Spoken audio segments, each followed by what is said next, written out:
Looking for a small bore dual sport? Well, here's a list of all of the available models in the US for the 2021 model year. And a few you can't get.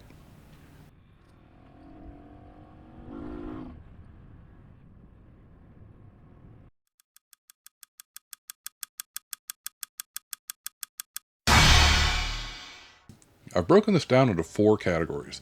First, we'll start with Quirky. Now, the Honda Monkey definitely is quirky. Now, it'd be home on the back of an RV or bombing around the campsite or an urban area, but look at that price. You definitely get a little more for your money with the Trail 125.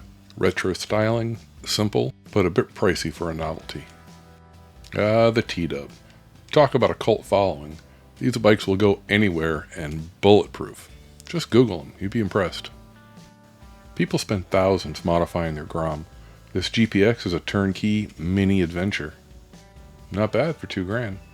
You want to see a bike that just screams hooligan?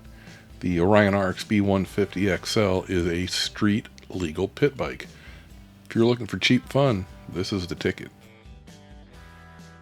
Now for traditional. This is what everyone thinks of when you say dual sport. A lot of people love to hate on the Hawk DLX and some of the other variants, the TBR7 bras. There's many available on Amazon, and yes, they're not the best. However, they're pretty durable and they get a lot of people on the trail. If that's all you can afford, ignore the haters and have fun. Now, if you want Hawk-like performance for double the price, you can always go with the KLX 230 or the DR 200. I'd put them in the same category. Now, the Yamaha XT250 has been around since 1980. Even Rambo rocked one in the movie. If you want air-cooled simplicity and a time-proven package, this might be your ride. Now, if a T-Dub and an XT were to Netflix and chill, you might end up with one of these. You'll get the traits of both and save about $2,000. Now for the aggressive-ish category. These are the most capable you're going to find without going to a full-blown enduro race bike. The CRF 300L is definitely the tamest of the bunch. Very capable, but Honda missed the mark when they didn't put adjustable suspension on it. I'm a big fan of the KLX 300 and the earlier version, the 250. I put many miles on these as a camera bike when I filmed dirt bike television. They are bulletproof, and you can also get it in a supermoto version. Now, GPX makes this ripper 300, 4-stroke, water-cooled, fuel injection, all the performance of a Husky or a KTM at a fraction of the price. But it is a little unrefined for road use.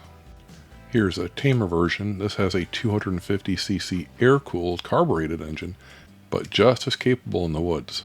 Now, this bike from Orion is almost identical to the previous bike and has ridiculous value. At $2,500, I don't think you can find a better bike. I converted mine to supermoto and ordered another one just to play in the dirt.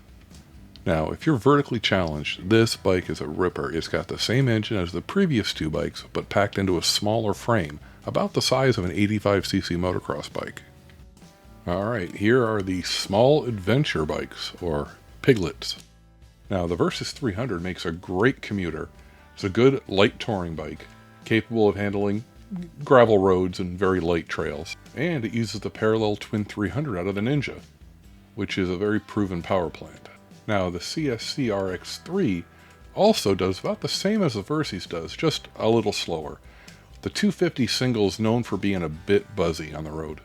Honda nailed it with the Rally. The styling, the softer suspension actually suits it.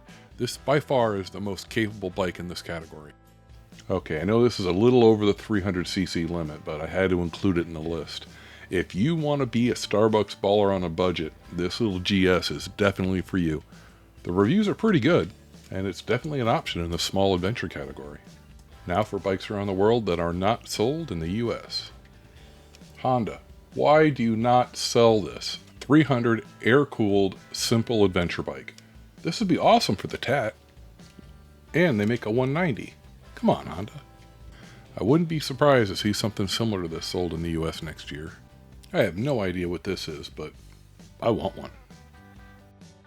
I had no idea there was a farm bike segment, but these are used all over the world. It's like a little mule. And look what they get in Botswana. DT 175 2-stroke, throwback to the 80s.